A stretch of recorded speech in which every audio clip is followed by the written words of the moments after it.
Shall we begin? You aren't stuck in traffic. You are traffic. Let's begin now. Please get that bicycle-shaped object out of this shop. Oh no, dude. No mix and match here. Black bottoms or full-on kit.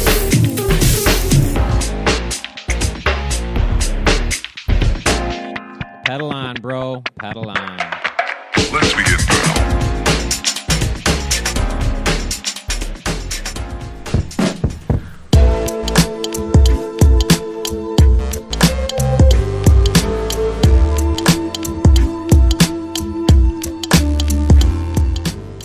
Today is Monday, March 25th, 2019. You're just downloading or listening to Bike Shop CX. Thanks for listening. Thanks for downloading, everyone. Music I'm using on today's intro is Bijou by Philly Run. As always, you can get this tune at the Free Music Archive. All right, you may have noticed something missing from the intro this morning, the wider is better thing, and I went to do the intro for the show today, and that file is just not in the folder. So I had to go to the old one with just the pre-wide angle podium intro. So I'll have to get that fixed during the week before the next show for you. So rebuild that and look for that next time. So back to the old intro, which is essentially the same. Just doesn't have the wider is better chant. So there you go. All right, what are we doing on the show today? Today, Mr. David Palan and I are going to do a little bit of bottom bracket talk. We figure, this is the time of year when jobs like replacing your bottom bracket come to the top of the list, right? You put the bike away at the end of the season. The bottom bracket may have been in who knows what kind of shape, and it's been sitting ever since. But you want to tackle those jobs, those more complicated jobs right now, so that you don't get stuck in a situation where you run out of time, etc. So we're going to talk a little bit about some standards. We're not going to go through every single bottom bracket, every single situation. We're trying to give some basics. Where do you start when you're going to start to think about replacing your bottom bracket, and go from there. All right, and then of course we're going to do what are you working on, as always, and some viewer questions. This show today is sponsored by Grimpeur Bros. So much love for what they're doing. GrimpeurBrothers.com. Get over there, buy yourself some of the Full Schleck or Hello Cyclocross friends, and it supports the network. Also, a proud Wide Angle Podium show. WideAnglePodium.com. Get over there if you like what you're hearing on the network. Become a member. Throw us $5 a month. It's incredibly helpful, and it's really what drives the network. And back and strong as ever, Health IQ, healthiq.com/WAP. Get over there, do the survey, and help us out. You'll be hearing more about all three of these later on in the show. All right, I think that covers it. That's enough of my yapping. Let's get on with it. The Bike Shop is open.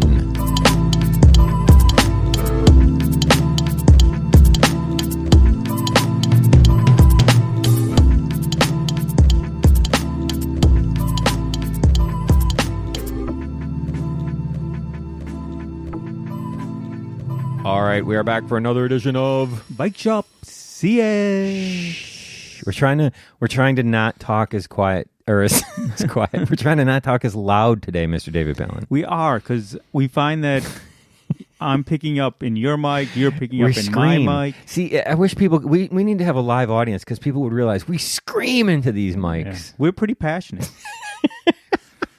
Mr. David Palan knocks stuff over. Oh, routinely. Because he's swinging his arms. Everything's like rubber covered in the recording studio. Did we ever tell the story on the show about the time you spilled the entirely full mug of tea on my floor? No. No, I'm sure we didn't, because I was so embarrassed by it and didn't want anyone to know about it. The spot is right over there. You can see it. Oh, I'm so sorry. No, I'm just kidding. Hey, Mr. David Palan. That's what I get for not drinking Full Schleck coffee. We are back. What have you been up to? Not much. What are you working on yet? I know, not my, hey, been riding a little bit more. Did you do spinning this morning? Been working a little more. I did spinning this morning. Yes. How's that going? It's going really, really well. I don't want to say that I'm not really into my job and it's not the best thing ever, But, it was kind of a little begrudgingly, not begrudgingly, but I just my whole heart wasn't into it at the time when I started doing that. Yeah. I've actually started to really enjoy That's cool. teaching this spinning class. That's cool. I have a number of regulars that come in.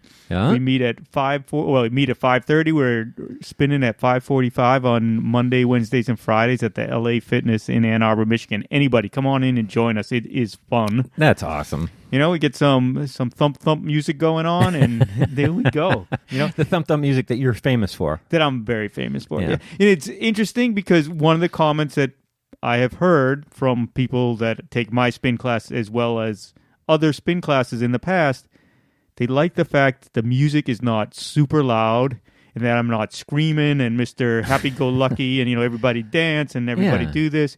So the music is loud enough. Loud enough. But not overpowering. It's not overpowering. Nice. It's not all techno music. And I'm not yelling at you. I'm just saying, here we go. Let's do this. Let's do that. What are some of the tracks you're throwing down? Oh, you have to come. You have to come to here. I'm not going to give That's it all true. away. That's fair enough. That's fair right, enough. right? Fair enough. Yeah. No free publicity for these songs until people come. No, it's actually interesting because LA Fitness being a very large corporation, I'm limited. It's not. I can choose from many tracks. Yeah, but I can't just bring in my own music. Gotcha. There's licensing issues, and that way I'm not going to get sued and have to. That's so ridiculous. Yeah. Talk about a screwed up industry. That industry might be more screwed up than the cycling industry. Yeah, it may indeed be. It may indeed be. I was listening, as you know, I listen to podcasts from time to time. Yeah. And I was listening to the one on Business Wars.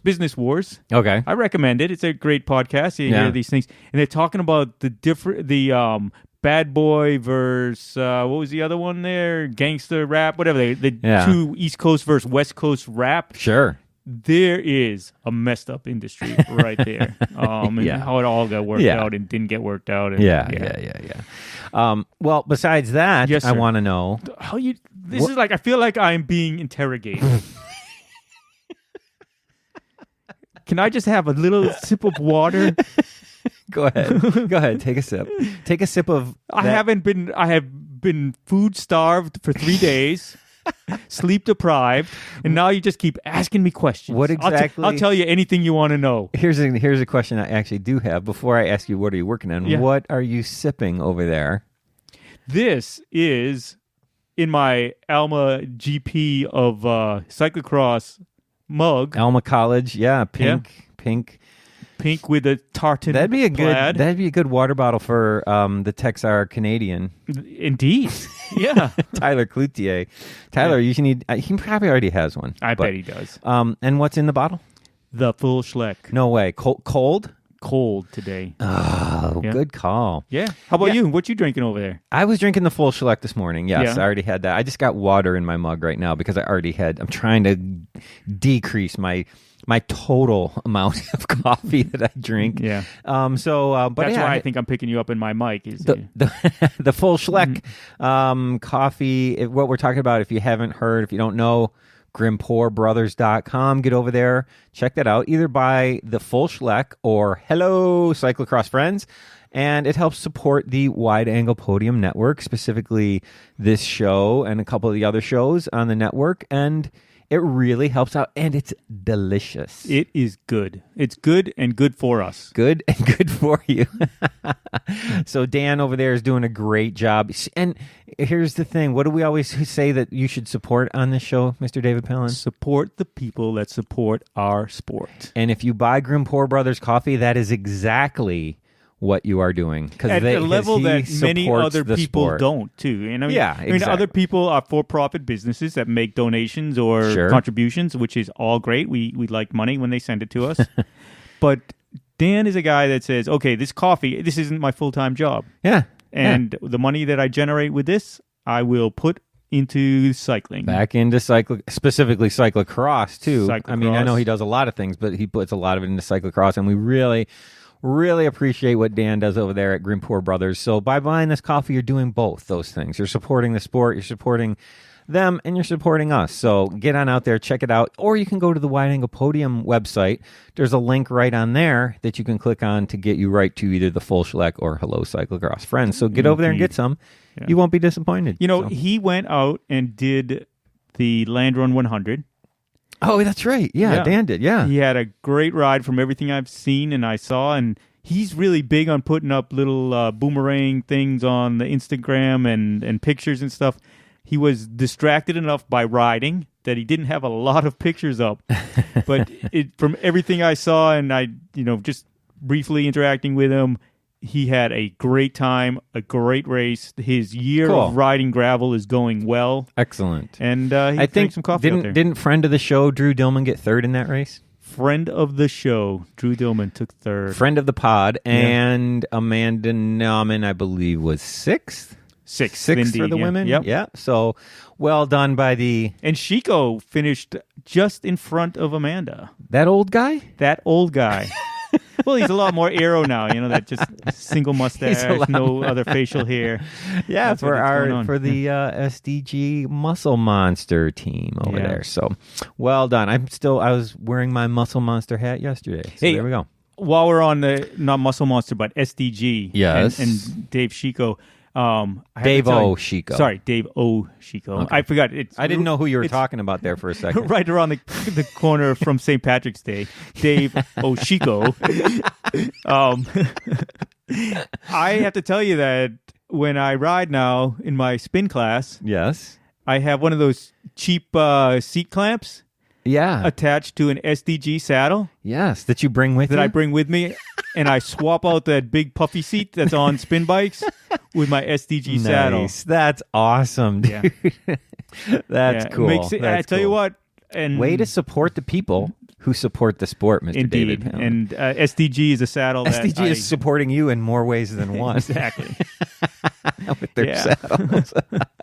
I had somebody ask me the other day, they're like, well, of course, the world of saddles is a mystery to everyone, right? Yeah. It's the Wild West. The saddle that I love, you'll hate, and the one you love, I'll hate, and there's really no rhyme or reason to it. You're an I-beam guy, right? But I just had somebody. Yeah, I have a couple I-beams. I think I-beams are great for short rides, right? Yep. They're. I mean, I did I did a couple centuries on an I-beam, and it was fine. I did it, but they're not made for comfort for long rides like that. But they are. I mean, if I was racing cyclocross, the I-beam would be my choice, hands down. Yeah. I mean, it's so much stiffer. Speaking of, I had a junior rider. He's like, for fun, got on my bike and was like, what kind of saddle is this? I was like, well, it's the SDG with the I. He's like, dude, I could feel the difference as soon as I sat on it, how nice and, how stiff this saddle was. Right. It's, it's flexion. So anyways, what was I talking about? You're talking to me about your SDG saddles. Oh, yeah, that I had somebody ask me just the other day, what kind of saddles do you like? Because they were looking for one and having trouble. And I'm like, well, I like SDG, man. Try a Bel Air or Bel Air 2, Yeah. And see I'm a fly guy, which everybody knows I'm a fly guy. You're a tiny little guy. The fly is perfect for you. Yeah. So, yeah. And that said, with a lot of products that when you recommend a product, I wouldn't say you feel guilty, but there's that sense of, well, we tend to, when we recommend stuff, it's going to be the better grade stuff. It tends to be pretty expensive stuff. Oh, yeah.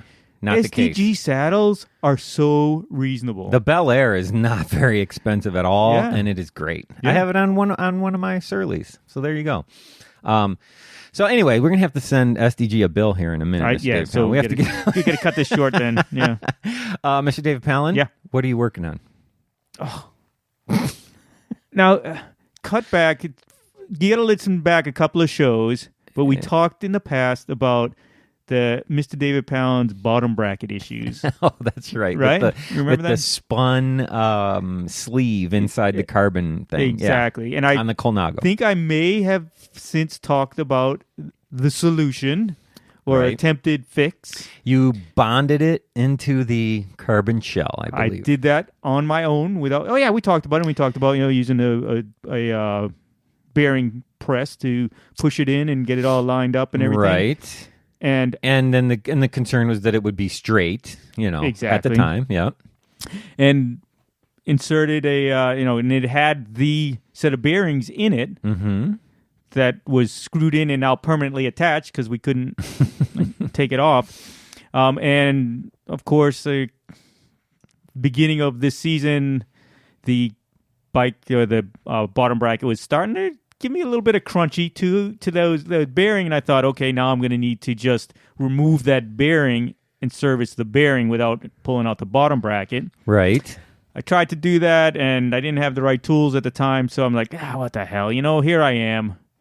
And I just threw a bottom bracket removal tool on it, and I'll be darned if that thing didn't just pop right out.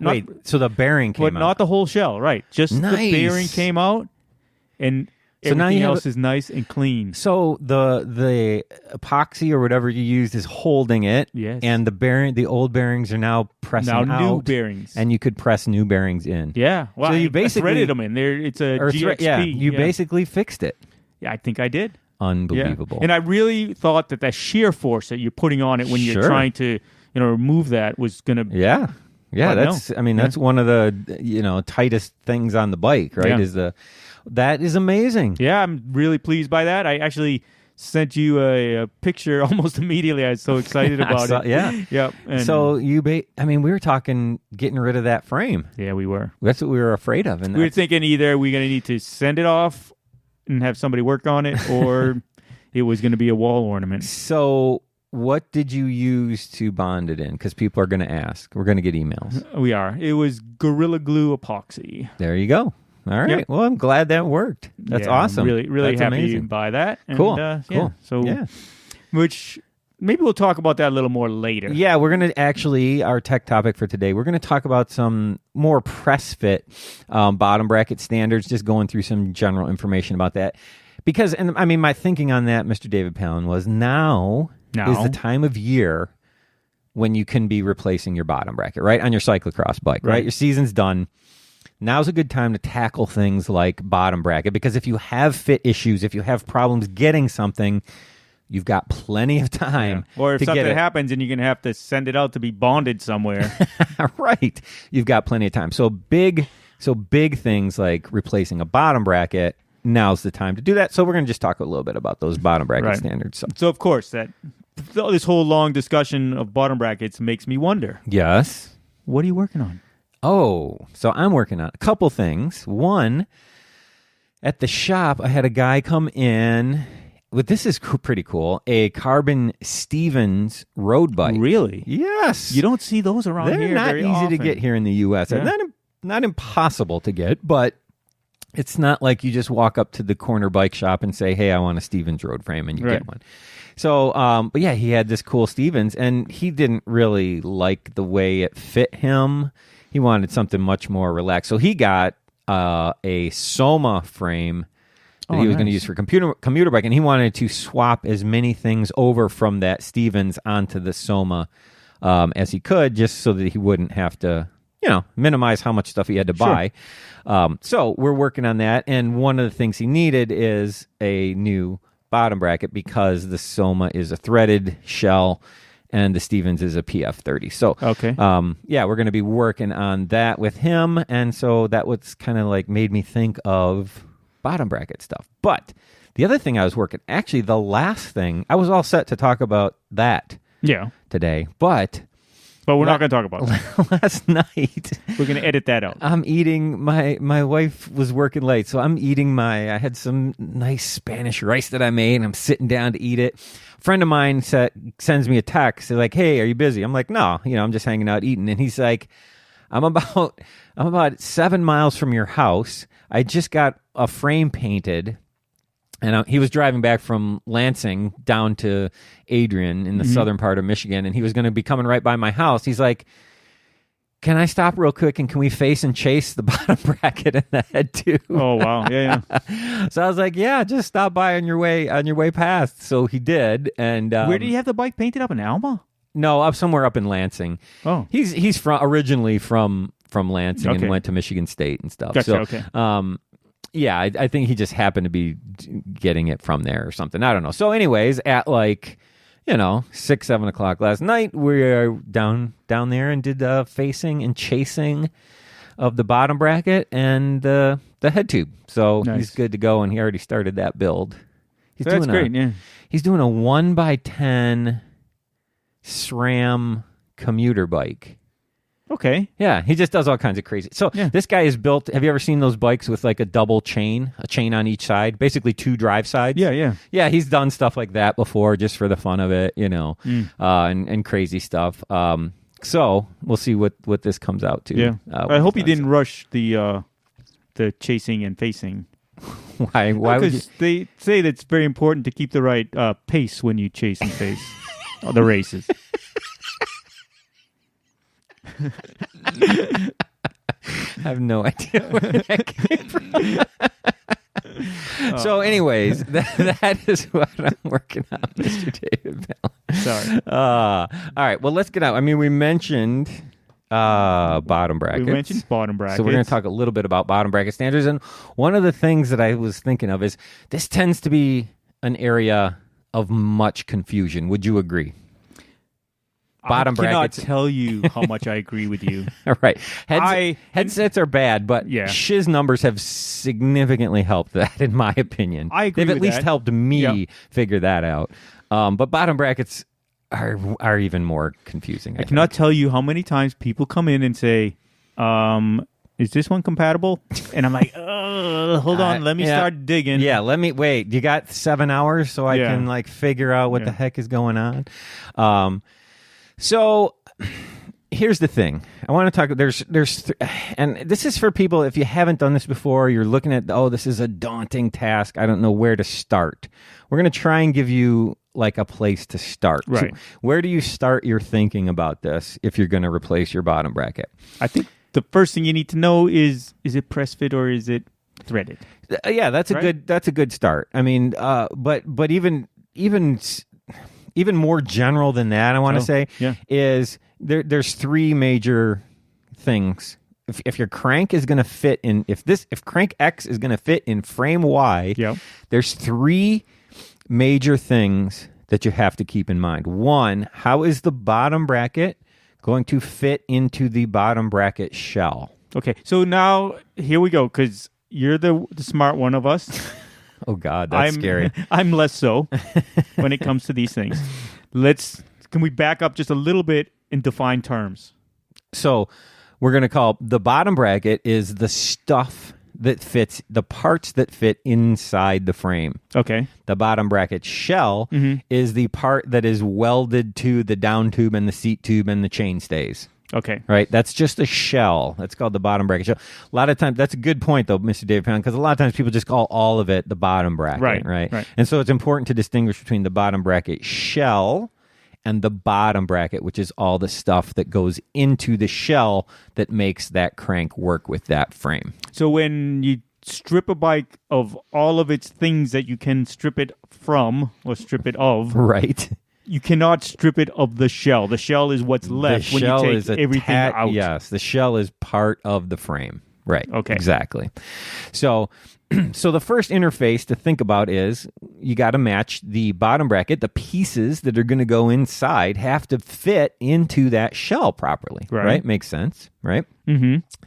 The next thing that has to fit is you have to think of how is the crank spindle, which is the thing that goes through the frame that the 2 crank arms are attached to. Right? So it's like the axle, like an axle of the right? crank. It's like the crank axle, exactly. How is that going to fit to the bottom bracket? Okay. And then the third thing is you have to have a spindle that is the proper length to fit from end to end of the bottom bracket. So it's the length of the spindle is going to be proportionate to, it has to be longer than obviously the width of the bottom bracket. Of the bottom bracket shell and bottom bracket combined. Yes. Right. Okay. Yes. So those 3 things. What's the interface of bottom bracket to bottom bracket shell? Mm-hmm. What's the interface of bottom bracket to crank spindle? Mm-hmm. And what's my crank spindle length? So just keep those 3 things in mind. Okay. And if you determine what those are for whatever your crank frame combination that you want to use is, that's really going to get you so close that if you went into like you said, people are like, is this going to be compatible? If they've done those 3 simple things, right, and they come to a shop with that little bit of knowledge right there, the job for the shop is going to be 100 times easier, right? Sure. If you, instead of saying, hey, is this going to fit? You could come in and say, hey, so I have a 30 millimeter crank spindle. I have a English threaded bottom bracket shell, and my spindle is this long. Is this bottom bracket going to fit? That's an easy question to answer, right? Rather than, oh God, let me go do all this digging around to find this out. So the other thing is, it's helpful is that it's always good to know what you've got, right? Yeah. This is a common thing, is people don't know what their own equipment is, right? So it can be confusing and cause all kinds of problems. So let's just throw out some numbers, Mr. David Palan. With press fit bottom brackets, of course, the thing that kind of changed the industry is BB30, right? BB30, you've got... One of the things that also throws into some confusion here is the shell width, right? Okay. So road width 68 millimeters, mountain 10 is 73, about 5 millimeters wider. So with a BB30, do you know what do people know what the 30 stands for? I can't speak for all the people. Do you know what the 30 It's 30 mils, right? That's right. It's the diameter of the crank spindle. Right. So if you have BB30, PF30, it means that natively that bottom bracket is going to fit a 30 millimeter crank spindle. The 2 most common diameters of crank spindle are 30 and 24. 24 is the Shimano Holotech, right? That's if you have a Shimano Holotech, you have a 24 millimeter crank spindle diameter. Okay. It's that simple. So that makes it really easy. If you have a Shimano crank, it's Holotech 2. I should say Holotech 2. If it's Holotech 2, it's 24. So, and that's just for our discussion. That is Shimano Ultegra, Shimano Di2, Shimano Dura Ace. Those are all the Holotech ones, right? Yes. And if they're higher end stuff, all would be the Holotech Shimano standard. Holotech 2, yes. Yeah. And for SRAM, in the SRAM world, that is GXP. Oh, so that's 30? GXP's 30? No, 20. So that's 24. Yes. Well, so already this is so confusing. Sorry. Okay. GXP is going to be 24. Okay. Right. And the difference between the GXP and the Holotech is GXP has a step down. Have you ever wondered why on a Shimano crank you have to set a preload, but on a SRAM crank you don't?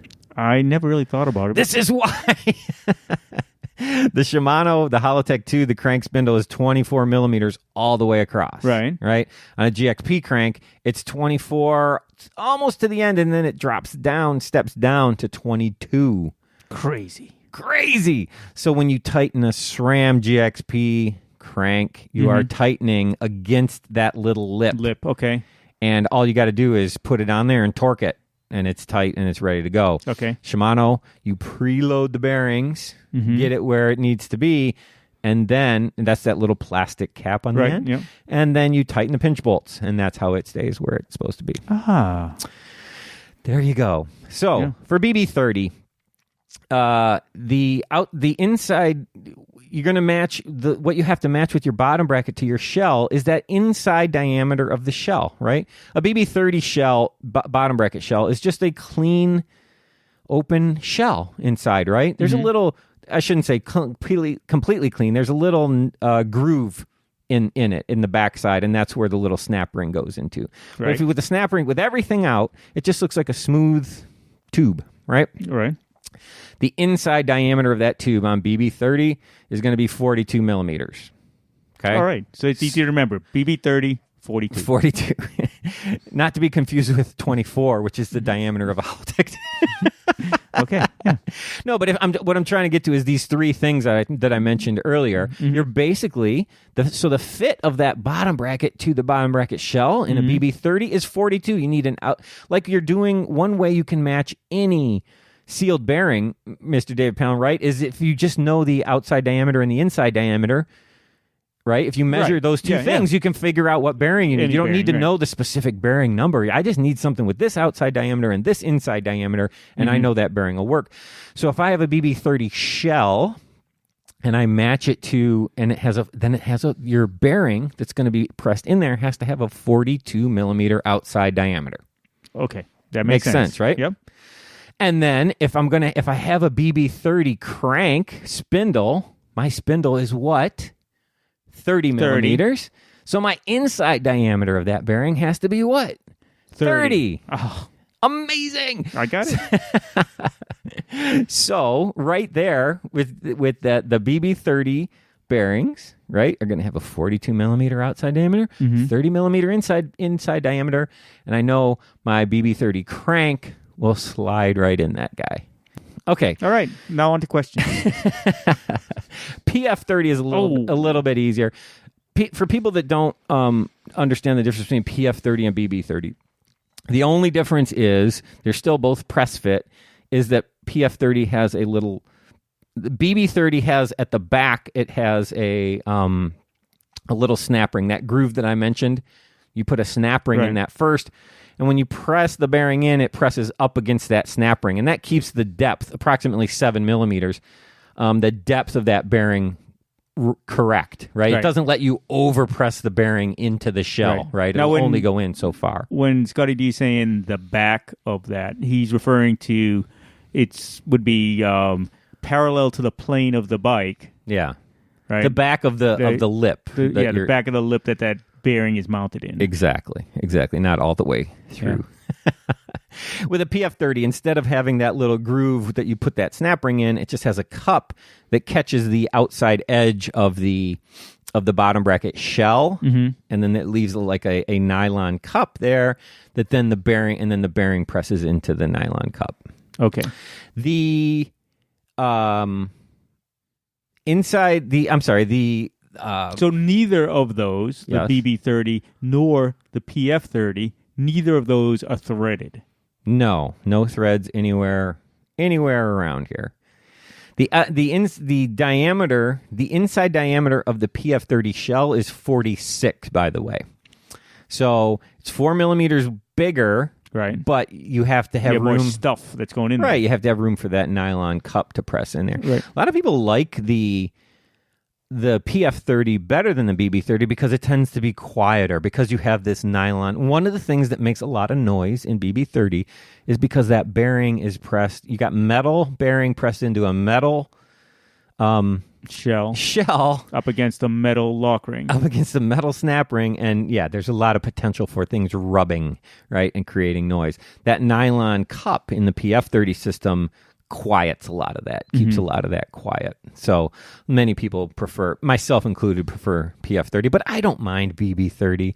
I've never had... One of the things I like about BB30, Mr. Dave Palan, is it's really simple. Yeah. There's just not a lot of stuff that you got to deal with. So, you can swap out those bearings in no time, and if you have any issue at all, it's easy to just pop those back out, pop new ones back in. And very reasonably priced. Yeah, it's very inexpensive bearings that are high quality. So I've always had good luck with both of these two, and I encourage people, don't be afraid to investigate this a little bit and look at what's going on. Yeah. Other press fit standards, we're not going to get too much into detail. Of course, we got BB86, right? That's a whole nother thing. A different diameter. That's a 41 diameter on the inside of that shell. BB90 is BB a 37. Yes, B bright, right, or BB right. Also a 46. That's a Cervelo thing. It's a proprietary Cervelo. Do you do a lot of Cervelo stuff?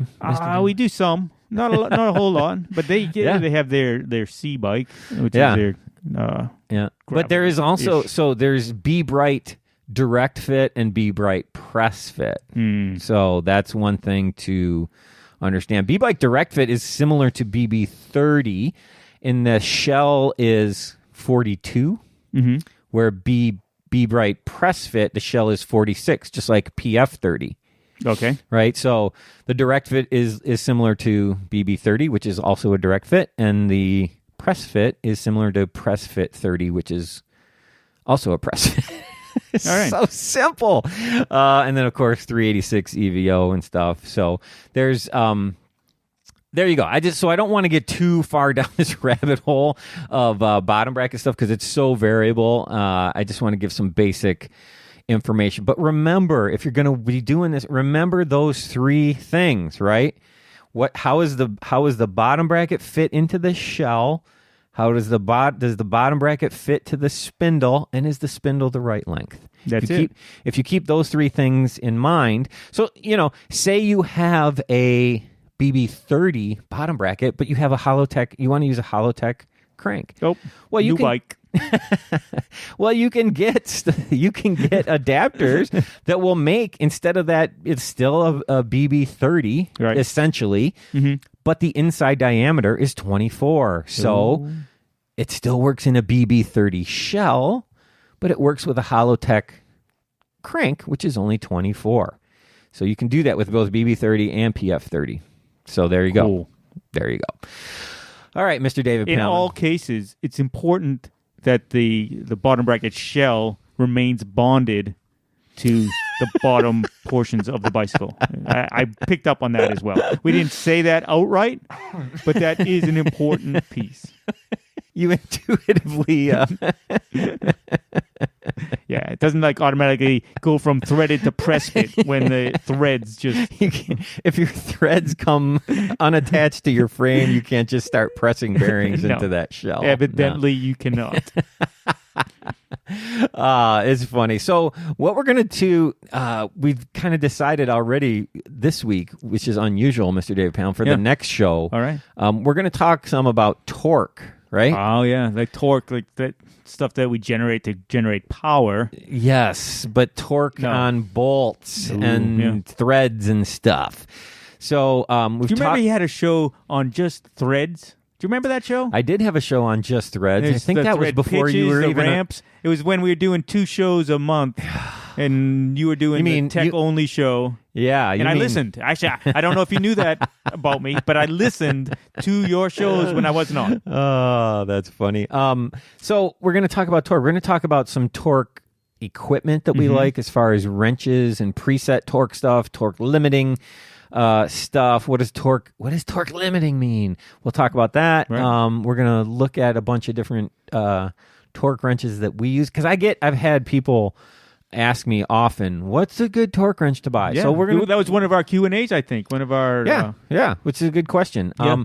So we're going to talk about that, and I'm going to at least talk about the ones that I use, right, and what I like about them or don't like. So I might even talk about the ones I use. Ooh, yeah, we want much more limited than the ones that you use. Right. I'm going to We'll talk about torque keys as well. There's a little difference between torque wrenches and torque keys. Sure. And so we'll have all those up here, and I'm going to bring them all up into the...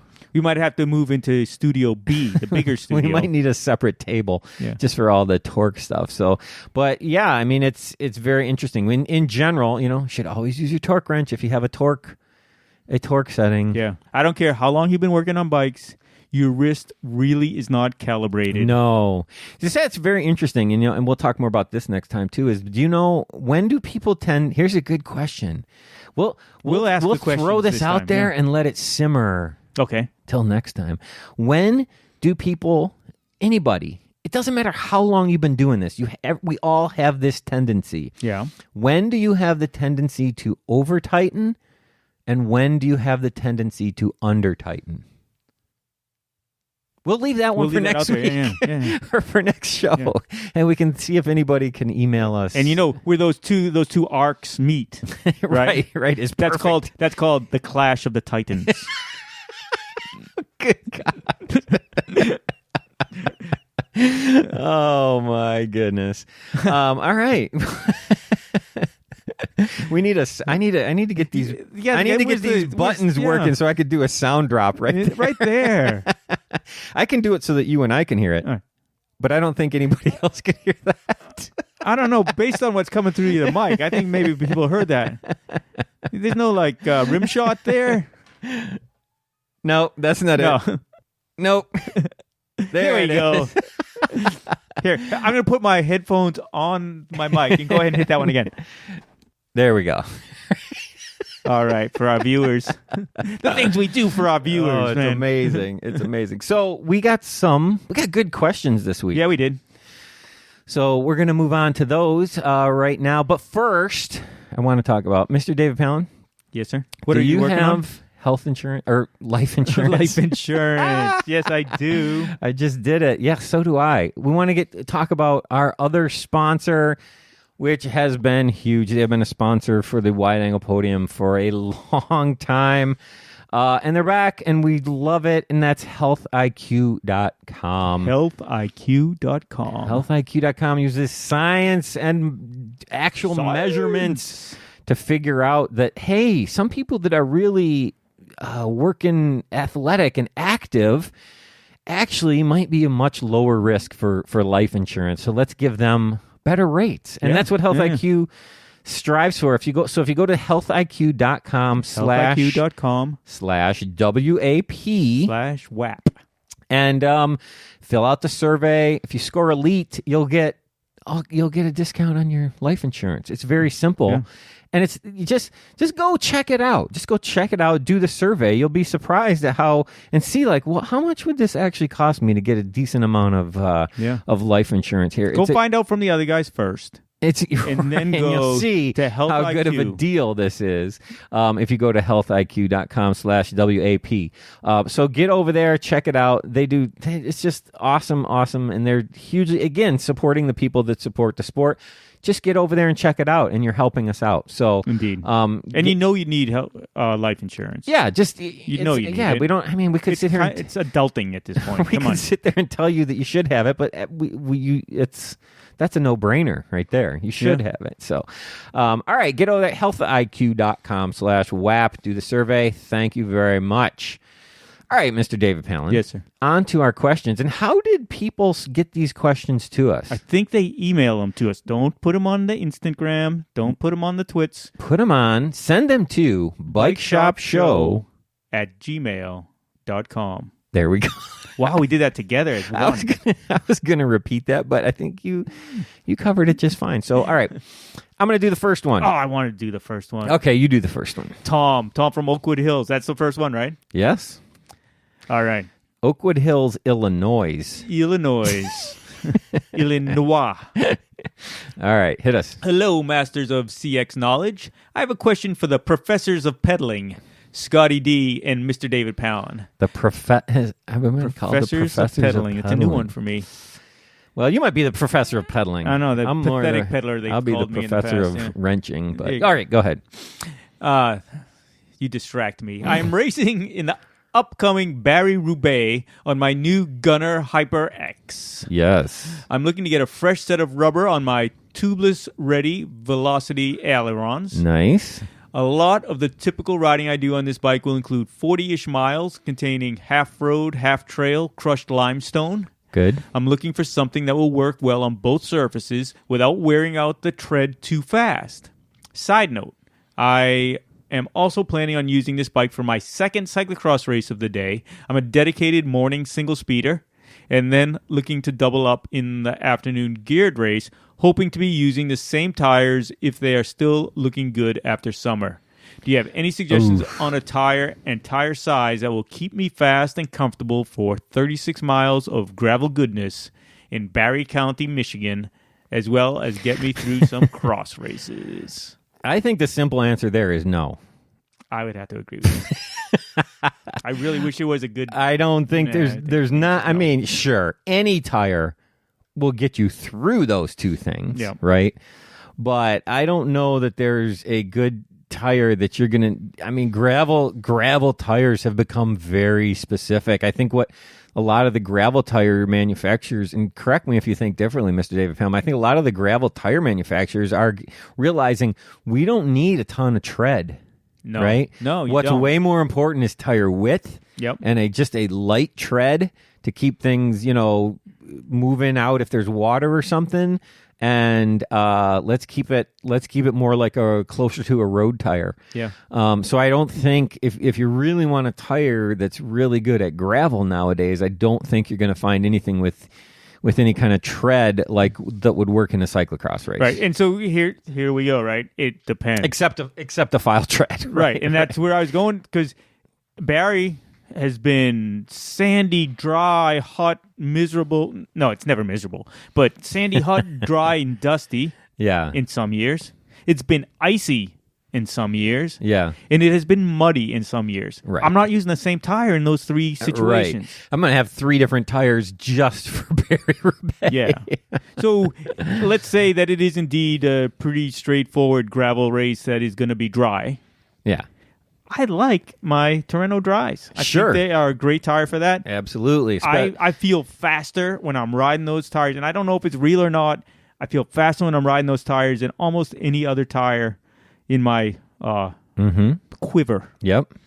So it's a good tire choice. Yeah. And then there's also this new Hutchinson tire that we're going to try, Mr. David Palan. That is a tubeless ready, the Hutchinson Override. I am really kind of excited about this. It's not a new tire. It's been out for a while. Remember me talking about my buddy who does randoneering? Mm-hmm. This is actually the tire he uses for randoneering. Really? Yes. Is it all paved randoneering? And then let me just mostly, every now and then they have to do a little bit of gravel stuff, but he wants a really durable tire that's good. I mean, a lot of times they get caught in really heavy rain. Oh. So this is enough tread to get him through that. And I don't want to... This guy he qualified for Paris-Brest-Paris, all right? PBP. This is somebody who's serious about randoneering. This is not just somebody who does one 200K ride in a year, This is somebody who does serious randoneering. And he uses this tire. So I'm very interested to see. I think this looking at it is going to be a great gravel tire. Yeah, so I'm kind of excited about it. That's one thing to look at for sure. We can't say anything other than Scott has heard that it is good. We can't say anything from our personal experience yet. But we're going to both try it. We got a couple sets of those, so we're going to give them a whirl. But I love Hutchinson tires.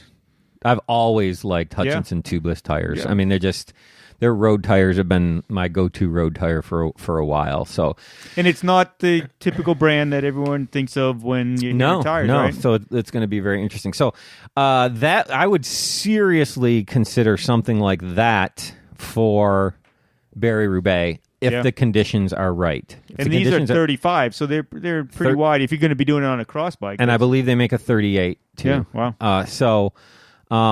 That's definitely one to consider for Barry. But again, if it's a little bit muddy and swirly, I mean, you might be thinking of something like a Griffo kind of tread.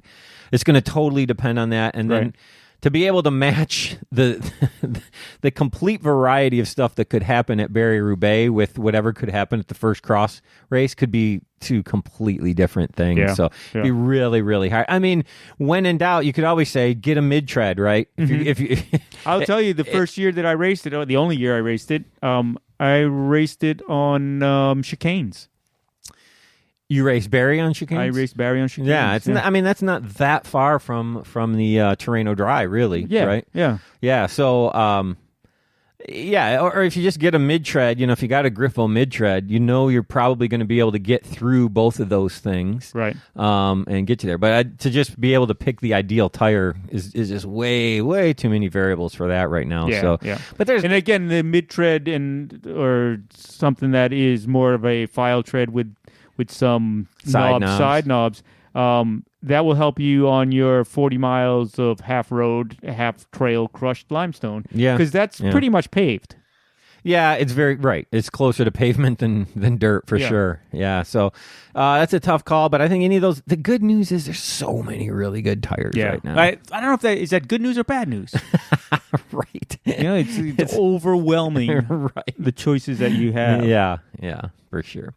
And also give the tires a little bit of break in time. I think a lot of times people judge the new tire that they got a little bit too quickly. Yeah. Give it several good rides. Let it break in. Like I was telling you, my buddy who uses the Hutchinson Override, the first time he rode it, he's like, I don't know. It's a little, I'm not crazy about it. He was a big Panaracer guy, right? Of course, and then that's how you know someone's a randonnier. But on his third ride, he was like, this might be the best tire I've ever used. Wow. That's saying something. and he wore them out. I mean, he brings it in this sprint, and it's got threads showing. You know, he basically wore them out. So that's an indication, isn't it? Well done, well done. So, all right, next question I will read. This is from Mark, from Gloucester. Gloucester in England. Yeah, doing that. Gloucester. He said that's pronounced Gloucester, as in glouse paint. Gloss paint. I don't know what he means by that. Oh, wait, maybe he means gloss paint. I'm just kidding. Yeah, there you go. Okay. Yes, that's why you wanted me to read the second question, because I can speak Boston. Although this is not Gloucester, Massachusetts. No, this is Gloucester, England. They stole the name from Gloucester, Mass. Yeah, they must. All right. He says, hi, Scott and MDVP. Not so much a question, but some feedback and thanks relating to a previous Bike Shop CX show. We love that, don't we? We do. I like to think that I'm a pretty proficient when it comes to maintaining my bikes, but there's always more to learn, especially from the Bike Shop CX dons of bike maintenance. I've got an offer.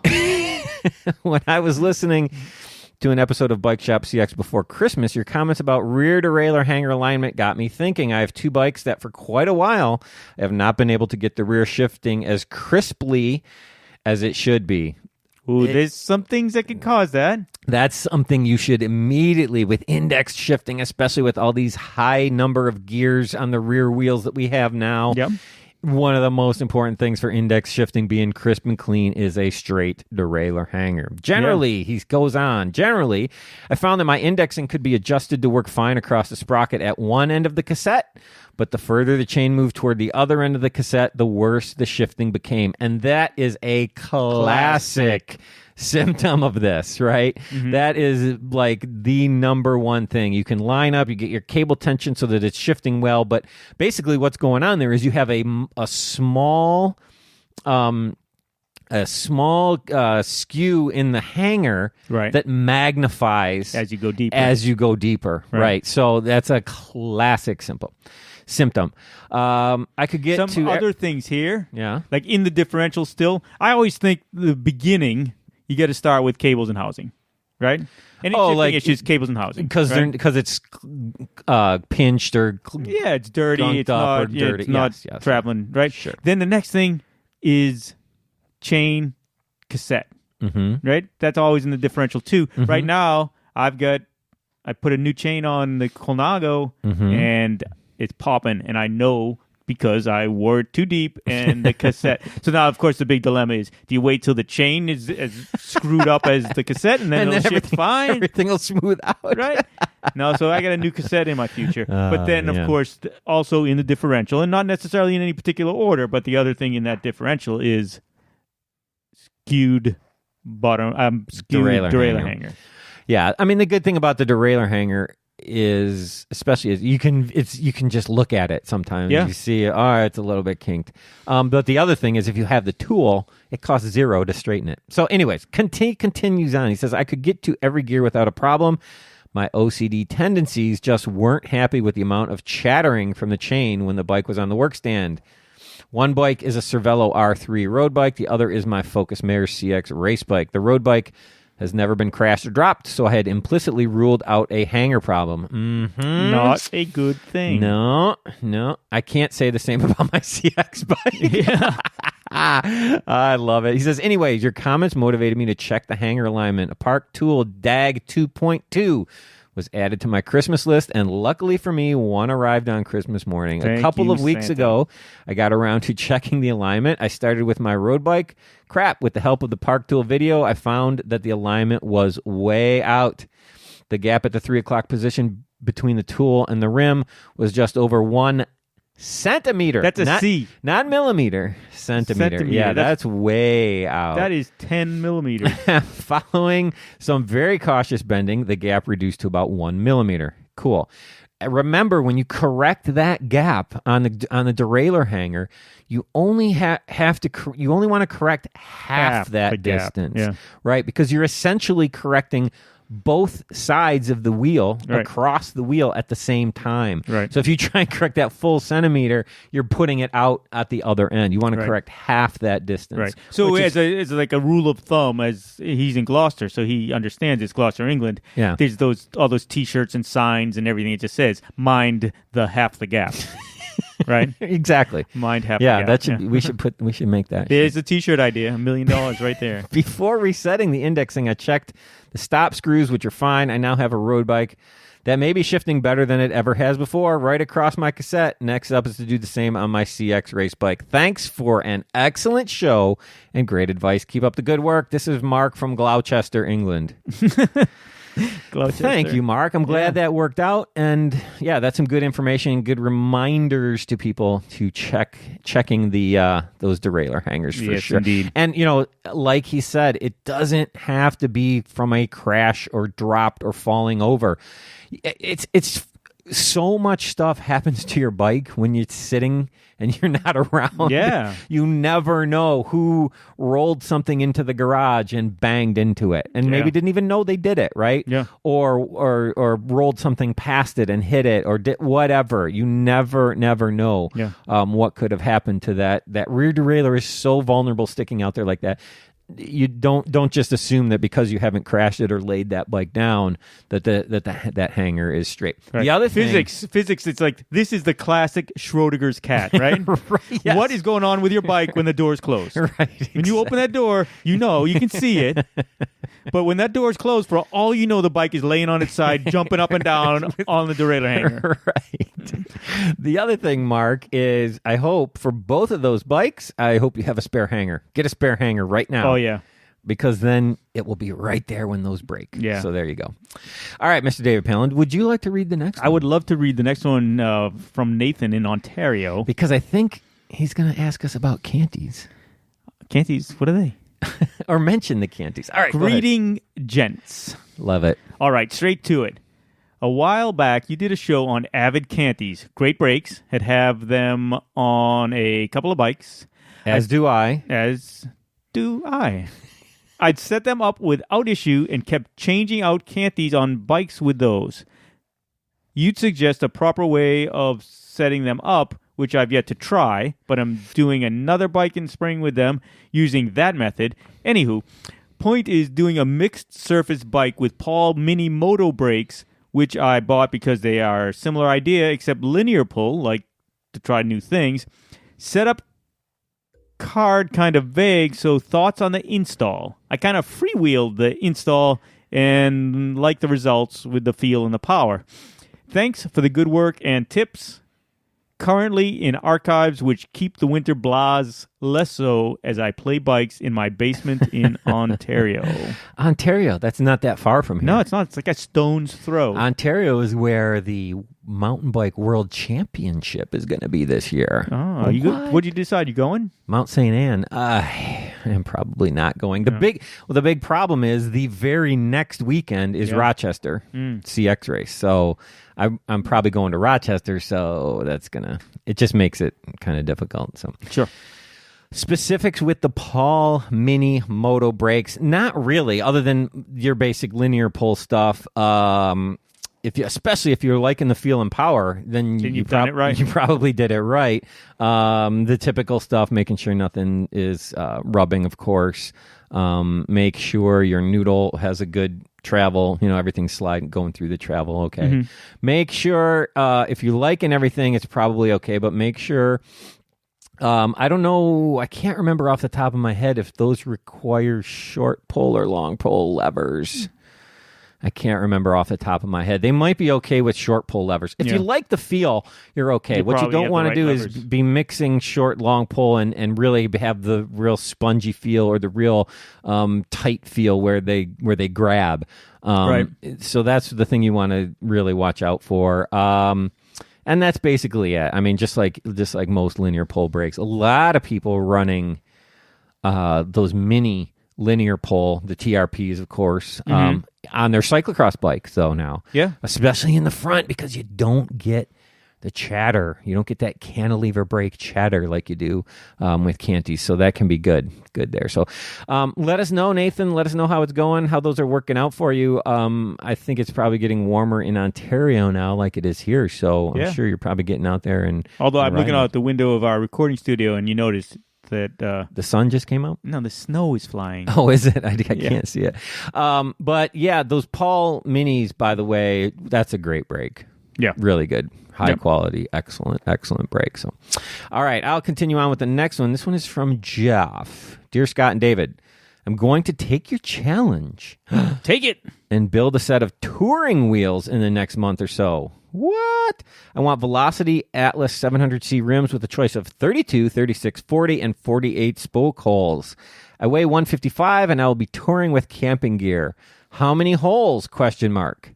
All of them. We'll come back to that in a second. I'm not sure what kind of hubs to get. I really like the DT Swiss spoke calculator, and I know you think highly of these hubs because of their quality and value. What do you suggest? Sadly, my local bike shop does not have much depth of experience in the wheel building department, so I won't be able to sit down with someone and walk through it. Any good videos you've seen that go through the process?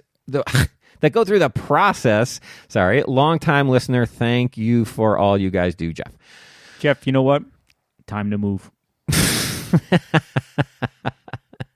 think that's the solution. I'm sure. Here's the problem with videos.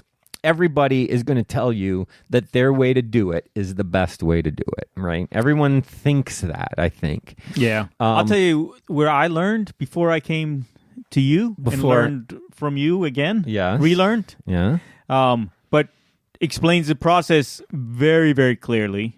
It's not a video. It's kind of pre-video days. And I know you know where I'm going with this. I think so. SheldonBrown.com.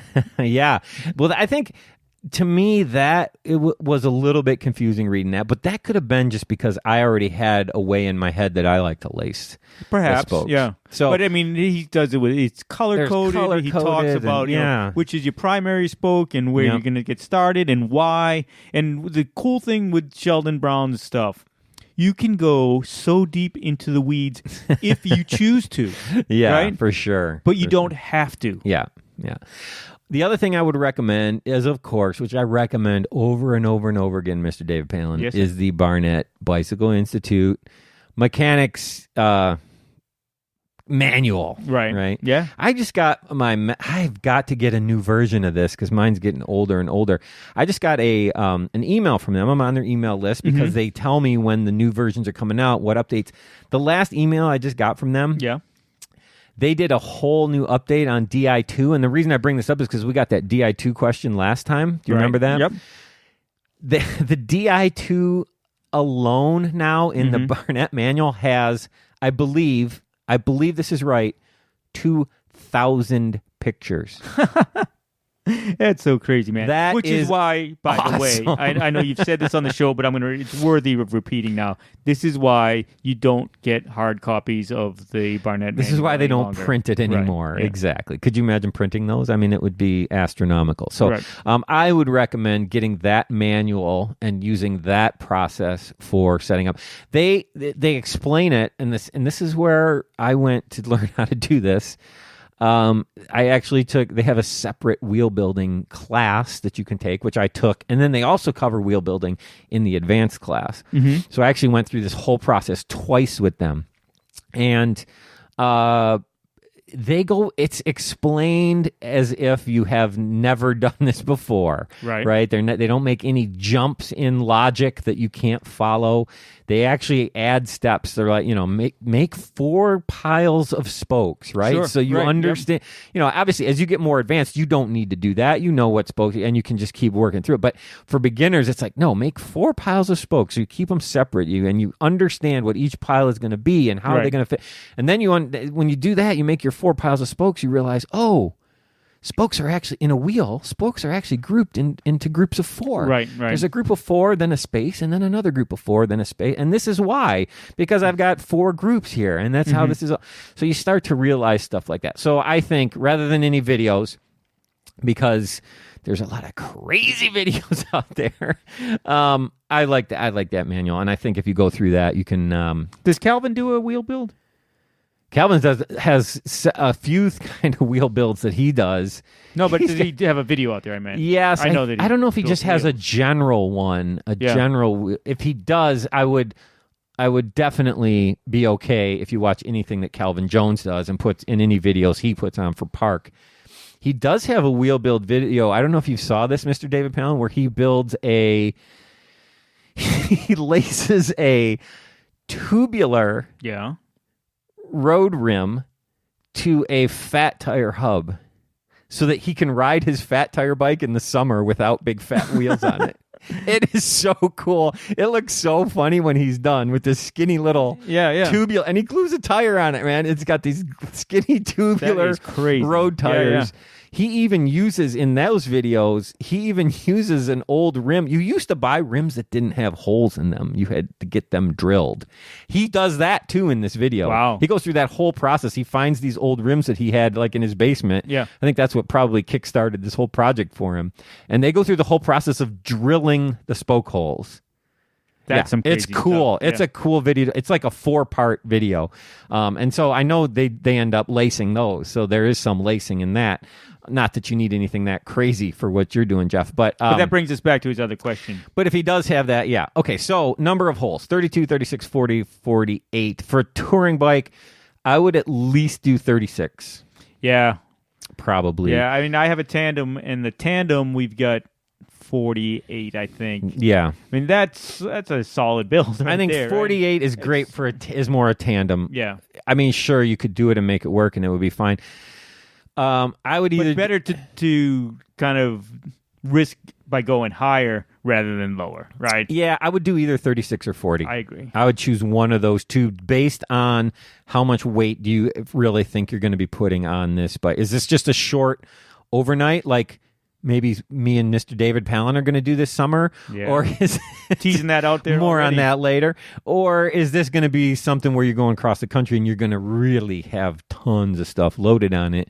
Then I'd go 40 for Right, sure. yeah. So I just depend on how much you think this bike is going to be loaded. One note on that, I don't know how experienced of a tourer you are, Jeff. Most people think they're going to be able to cut their load a lot farther down than they actually are. Yeah. Right? Yeah. So if I was thinking, if it was borderline, I would tend to go for 40. I would. Than the 36. If it's just some kind of touring that you're going to do, like I said, you're going to do some overnights and you're just going to have maybe a handlebar bag and 2 rear bags or something like that, 36 is probably fine for that. So going to depend a little bit on that. Hubs, yeah, I think either of I'd still use the DT Swiss hubs. I think would be fine for this. If you want to get the non-disc brake ones, I'm assuming, and go for it. Either get the 350. If you can afford the 240s, I would always get the 240s. People ask this question a lot. I think it comes down to if you can afford the DT Swiss 240s, get the 240s. And we talk about it all the time in that it's a one-time expense. Right? Yeah, you can rebuild wheels with those hubs over and over again. If that's a little bit too high for your budget, there is nothing wrong with the 350s. They're a little bit heavier, so there's that. But they still have a very, very high level of performance, and I would use them without hesitation. I have some wheel sets that I build. I didn't want to spend. I had less of a budget to build those wheels, so I have bikes with 350 hubs on them down in my basement right now. So no problem with that either. But if you have the money and you want a little bit nicer set, I wouldn't hesitate for the 240s for sure. So nice. All right, Mr. Dave Palin, on to the next one. Next one comes from Reese. Reese says, "Dearest Scotty D and Mr. David Palin, as it is now the off-season and we are looking forward to training and prep for next season, I'm looking for some advice on tires." Another tire. More tires. "I'm moving from the desert to a much wetter part of the country and have largely forgotten how to ride mud." Isn't it like riding a bike? Oh, good point. Never mind. My question with having to deal with varying conditions is it worth sticking within one tire manufacturer ecosystem for tires for consistency and design philosophy, or is it a good idea to switch between brands to try and take advantage of some differences in tread design? Not sure how relevant this will be for the people, but I hope this at least sparks an interesting conversation. Keep up the good work. and I hope to see you at the races. Yeah, Reese, Maybe if you see us, the wetter part of the country he's coming to is the Midwest. yeah, if you see us, if you see the van, if you see the Bike Shop CX van, come and say hi. Yeah. Now, this is almost a philosophical question, right? This is, and I'm going to say no. Support the people that support our sport. Choose one that I'm going to really say loves. choose that. You can be ruthless with your tire selection, right? The main reason why a lot of pros use the same tire is because that's who's Their sponsoring them, manufacturer, right? yeah. If you're an independent rider, you should be ruthless with the tire I agree. choice that you want. I definitely agree. You should buy in fact, I wouldn't even keep it necessarily the same for front and rear. If you like tire challenge whatever for the front and you want to run a Clement or a Donnelly whatever on the rear, Right. and you ride that and you're like, man, this is hooking up and I love this. Yep. Do it. Yeah. Right. Yeah. You should be ruthless with matching. Cyclocross is where there should be the least amount of worrying about matching stuff. I used to drive people crazy. I'd make wheel sets and I wouldn't use the same hub. And that drove people insane, Yeah, Mr. David yeah. Palan. I'm like, you guys are looking at wheels as a set of wheels. In cyclocross, a wheel is an individual thing. A front wheel is a front Especially when wheel. we're talking tubulars, right? Especially with tubulars. A rear wheel is a rear wheel. All I want is the tread that's going to work best for me right now at this race. I don't care if it matches anything else on the bike. It's true. Right? Yeah. So be ruthless with your tire selection and pick whatever you think works best. Front, rear, manufacturer, whatever. It can be two different treads within the same manufacturer. That's done. People might not realize that a lot of times the pros or high-level racers will race two different treads. They do this all the time. Right. Put a heavier tread on the front so they can get some better control, and then put on the drive wheel, put a lesser tread on the drive wheel so that it's not picking up as much mud, and it's rolling a little bit easier, and they're still able to put the power down, and they don't need it to hook up for the control. So all different kinds of choices. Keep messing with it. Keep figuring out what works best for you. That's going to change from course to course. It's going to change from weather condition to weather condition. It's going to change from pressure to pressure that you run in those. Yeah. So, yeah, be ruthless with it, man. Yep. Find what works for you and go for it. If you're riding mud, like Scotty's saying, try everything. Start with the PDXs. I'm a big fan of those PDXs. I agree. I think it's a great choice. I think it's a great tread. I know a lot of riders that's almost their go-to, the default tire. When in doubt, Yeah. run that PDX. So I think that can be a great choice. Definitely. I mean, you can use that on if you have a wet gravel road, man. A PDX for let's outside right now, Mr. Yeah. David Palan here in Michigan. A PDX would be an awesome choice. That's what I'm riding. Yeah, exactly. So there you go. That's what I ride on my trainer. PDX Yeah. on the rear. No, on the rear I have a wheel off trainer. Oh, right. It's a direct drive trainer. Gotcha. But when I'm looking down over that front wheel, I want to You pretend see like it. I'm out there. So when it's sitting there not moving, it Not says moving you can at all. read where it says PDX. I can see it. There you go. You never know where you It's a can good use indoor tread. it. All right, last question we got from local Jeremy. Yeah. Mr. David Palan and Scotty. He actually sent us an update to this, Mr. David Oh, Palan. good. I can't wait to hear the update. Gentlemen, I don't know what show he's listening to, but my wife recently bought me a Park Tool TS 2.2 True Stand. He has one of the best wives out there. I was going to say, Yeah, he what? does. Yeah. That's amazing. With the intention of truing my own wheels for cross, mostly. But now, I'm thinking of taking the plunge into the wheel build challenge. Whoa! I'm thinking it would be a set of head Belgium hoops and DT Swiss hubs. Excellent.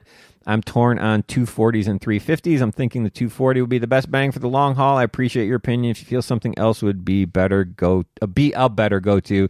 We just talked about the difference. Yeah. Use the 240 if you can afford it. The 350 is a great choice, though, if you want a little bit better budget. Thanks for everything you guys do, and I can't wait to have some updates from my first build. Yeah, send us updates, Jeremy. But wait a minute. Wait a minute. Jeremy continues. He sent me another email. Wheel build part 2. Gentlemen, I'm writing a part a part 2 to say that my first build will not be the head Belgium DT Swiss on the 240 hubs, as my wonderful, loving wife has found. Look, his wife buys him a 2.2 truing stand. Yes. My loving wife has found a set brand new, already built up. Wow. His wife Dude. comes to all the races. She is a sweetheart. Man, I love his wife. Yeah, you got In a healthy kind of podcast hosting kind of way. So for now, I will take your advice that I have heard before and strip an older set of clincher wheels and rebuild those. I think he's meaning for practicing, for learning, yeah. which is a great idea until I get to the point of making another set of dream wheels. As always, thank you for all that you do. Yes, go on eBay or whatever. I know Jeremy is a local guy. If you want to get one of mine, I've got one of these wheels that's been rebuilt like 50 times probably. Right, I've let probably 5 or 6 other people borrow it. It's a simple front wheel Shimano 105 hub and a Mavic rim, and you can take it apart and put it back together. Get a wheel like that. I paid $20 for it on eBay, right? Yeah. When I was learning how to build wheels, took it apart. Hey, I'm going to throw this out to you. I know Jeremy's up by the Alma Way and probably goes to what's the name of that shop there? Terry's, right? Terry's, probably. Terry's. Talk to Chris over there at Terry's. He probably has a wheel that's come in. There you go. He's getting ready to throw away. There you go. I know I've gotten some at the shop that way. I have a very similar rim to the one you talked, wheel to the one you talked about. Yeah. The 105 hub with I don't even know what brand or what rim is on it. Right. It doesn't really matter. The only thing is, be careful if you get something like that. Be careful that you don't get something where the rim is bent. Right. Some of the rims are untrueable. Because if the rim is bent, you will drive yourself insane trying to make that straight. And you will think it's you that's making all kinds of problems and you don't know what you're doing. And the whole time, it's just you're never going to get this bent rim straight. So make sure you're starting with, wherever you get the wheel from, make sure you are starting with a straight or almost straight rim. Yeah. For your first, so that's for Chris your over practice. at Terry's. Actually, I'm going to take that back. Not even almost straight. Make sure it's straight. Yeah. There you go. But if you have a TS 2.2, yeah, it's easy. It is. It's an awesome truing stand. It's all most people ever need, and it's great. I've one at the shop and one here, and we take those around all the time. So, all right, Mr. David Palin, that is it for our questions. If people want to send questions, remember, next time we're going to be talking about torque. If you have questions about torque, send them. Where should people send them, Mr. David Palin? If it were me, yeah, I would send it to bikeshopshow@gmail.com. All right. That is bikeshopshow@gmail.com, and we will get your questions read. You know what I would not do? And hopefully answered. Yeah, what wouldn't you do? I would I hope not. there's a lot of things you wouldn't do. Yeah. Okay. Yeah, but specific to asking questions of us. Yeah. I would not tweet at Don't tweet questions. BSCX. If you tweet us a question, we won't answer it. Yeah. So because we're not going to check every 7,000 social media things for questions. And I mean, I love you guys. We love you guys. But, yeah. Just instead of typing it into Twitter, type it into an email and shoot it over to us, and we will read it. And we will read it when it comes to us at bikeshopshow@gmail.com. bikeshopshow@gmail.com. All right, Mr. David Palin, if people want to get in touch with you via social media or whatever, what's the best way to do it? Best way to get in touch with me is on the Instagram and on the Twitter at Mr. David Palin, unless you have a question for me. If you have a question, send it to bikeshopshow@gmail.com. Yeah, if you want to email Mr. David Palin directly, you can use that email address, and it'll get forwarded right to him. So, and you can get a hold of me, Scott Dienbach. I am at BikeShopCX on Instagram. Is the best way, or send, like we said, send a question to bikeshopshow@gmail.com. And there you go. All right, Mr. David Palin. There's one more thing before we close the shop. What's that? There's that podium. That's not narrow. The wide-angle podium. Well, we mentioned the wide-angle podium. We always mention the wide-angle podium. Get over to check us out at wideanglepodium.com. Yeah, become a member. I mean, how many times we got to tell people to become a member? We love our viewers. It's very helpful. Thank you so much if you are a member, and it's very much appreciated. It's really what drives the network, as Mr. David Palan just said. So, all right, Mr. DP, I will talk to you later, man. Sounds good. And with that, the bike shop is closed. Notice I didn't say anything. I know. I was waiting.